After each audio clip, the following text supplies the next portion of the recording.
الحمد للہ رب العالمین والصلاة والسلام علی سید الانبیاء والمرسلین اما بعد فاعوذ باللہ من الشیطان الرجیم بسم اللہ الرحمن الرحیم والصلاة والسلام علیک یا رسول اللہ وعلی آلک واصحابک یا حبیب اللہ الصلاة والسلام علیک یا نبی اللہ وعلی آلک واصحابک یا نور اللہ نویت سنت الاعتکاف۔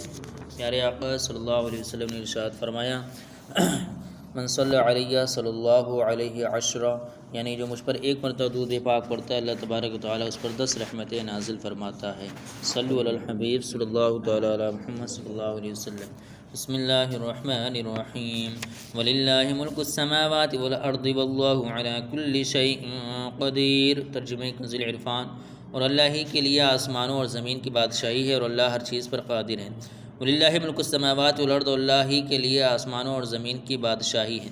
اس آیت میں ان گستاخوں کا رد کیا گیا ہے جنہوں نے کہا تھا کہ اللہ عز و جل فقیر ہے۔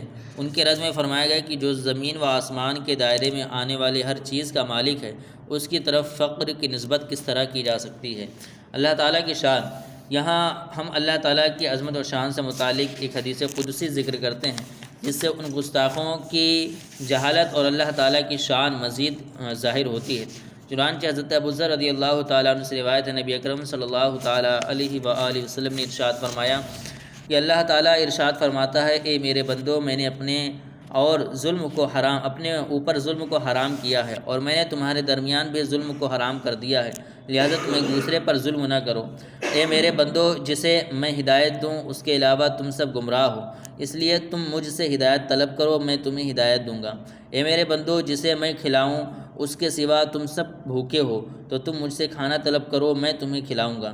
اے میرے بندو، جسے میں لباس پہناؤں اس کے علاوہ تم سب بے لباس ہو، لہذا تم مجھ سے لباس مانگو، میں تمہیں لباس پہناؤں گا۔ اے میرے بندو، تم سب رات دن گناہ کرتے ہو اور میں گناہ بخشتا ہوں، تم مجھ سے بخشش طلب کرو، میں تمہیں بخش دوں گا۔ اے میرے بندو، تم کسی نقصان کے مالک نہیں ہو کہ مجھے نقصان پہنچا سکو، اور تم کسی نفع کے مالک نہیں ہو کہ مجھے نفع پہنچا سکو۔ اے میرے بندو، تمہارے پہلے اور آخری، تمہارے انسان اور جن تم میں سب سے زیادہ متقی شخص کی طرح ہو جائیں تو میرے ملک میں کوئی اضافہ نہیں کر سکتے، اور اگر تمہارے پہلے اور آخری، تمہارے انسان اور جن تم میں سے سب سے زیادہ بدکار شخص کی طرح ہو جائیں تو میرے ملک سے کوئی چیز کم نہیں کر سکتے۔ اور اے میرے بندو، تمہارے پہلے اور آخری، تمہارے انسان اور جن کسی ایک جگہ کھڑے ہو کر مجھ سے سوال کریں اور میں ہر انسان کا سوال پورا کر دوں تو جو کچھ میرے پاس ہے اس سے صرف اتنا کم ہوگا جس طرح سوئی کو سمندر میں ڈال کر نکالنے سے اس میں کمی ہوتی ہے۔ اے میرے بندو، یہ تمہارے اعمال ہیں جنہیں میں تمہارے لیے جمع کر رہا ہوں، پھر میں تمہیں ان کی پوری جزا دوں گا۔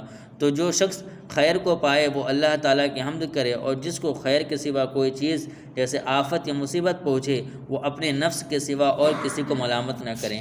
ان فی خلق السماوات والارض واختلاف اللیل والنہار لآیات لأولی الالباب۔ ترجمہ کنز العرفان، بے شک آسمانوں اور زمین کی پیدائش اور رات اور دن کی ہم باہم تبدیلی میں عقل مندوں کے لیے نشانیاں ہیں۔ لآیات لأولی الالباب، عقل مندوں کے لیے نشانیاں ہیں۔ حضرت عبداللہ بن عباس رضی اللہ تعالیٰ عنہ فرماتے ہیں کہ میں حضرت میمونہ رضی اللہ تعالیٰ عنہ کے گھر رات میں ٹھہرا اور اس دن حضور صلی اللہ علیہ وسلم بھی ان کے یہاں آرام فرما تھے۔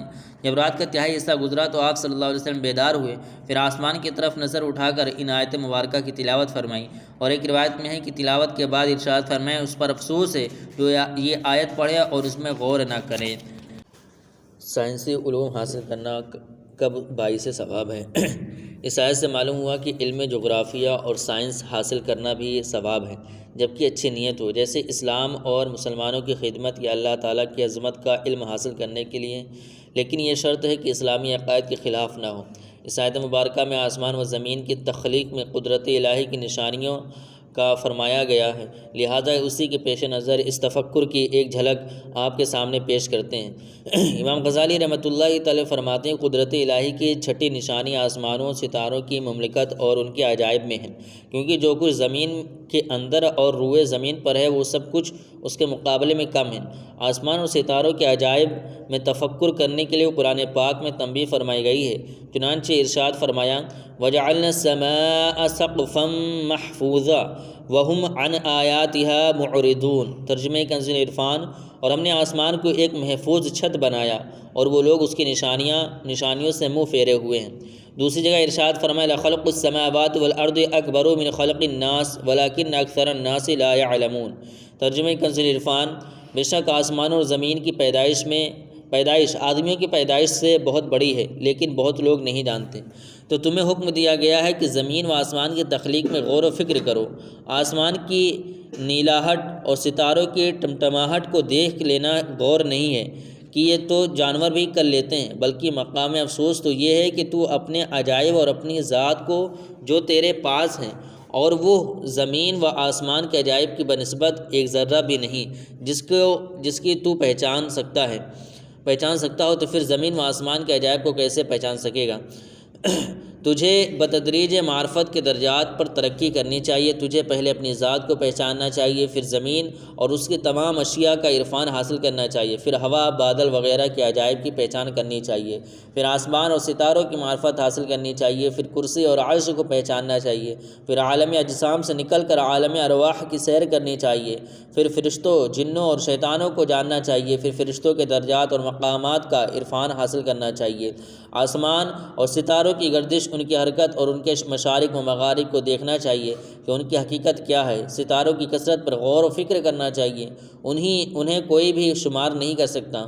ان میں ہر ستارے کا رنگ مختلف ہے، کچھ چھوٹے ہیں اور کچھ بڑے ہیں، پھر ان میں سے ہر ایک کی شکل مختلف ہے، مثلا کچھ بیل کی شکل کے ہیں اور کچھ بچھو کی شکل کے ہیں۔ پھر انسان ان کی مختلف حرکات پر غور کرے۔ کئی ایک ماہ میں سارے آسمان کو طے کر جاتے ہیں، کچھ سال بھر لگاتے ہیں، کئی انہیں طے کرنے میں 12 سال لگاتے ہیں، کئی ستارے 30 سالوں میں سارے آسمانوں کی گردش پوری کرتے ہیں۔ اکثر ستارے 30,000 سال میں سارے آسمانوں کی مساحت طے کرتے ہیں۔ جب تو نے زمین کے کچھ عجائبات کو جان لیا تو یہ بھی سمجھ لے کہ عجائبات کا فرق ہر ایک چیز کی شکل کے اختلاف کے مطابق ہوتا ہے، کیونکہ زمین اگرچہ اتنی وسیع ہے کہ کوئی اس کی حد کو نہیں چھو سکتا، مگر سورج زمین سے بڑا ہے۔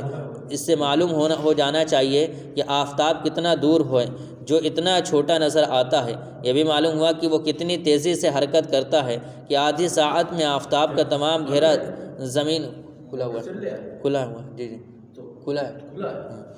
آفتاب کا تمام گھیرا زمین سے نکلتا ہے۔ یوں ہی آسمان پر ایک ستارہ ہے جو زمین سے 100 گنا بڑا ہے، وہ بلندی کی وجہ سے چھوٹا نظر آتا ہے۔ ایک ستارہ اگر اتنا بڑا ہے تو سارے آسمان کا اندازہ لگائیں کہ وہ کتنا بڑا ہوگا۔ ان سب کی عظمت و بزرگی کے باوجود تیری نگاہوں میں چھوٹا کر دیا گیا تاکہ تو اس سے مالک حقیقی کی عظمت و فضیلت سے آگاہی حاصل کر سکے۔ صلو علی الحبیب صلی اللہ تعالی علی محمد صلی اللہ علیہ وسلم۔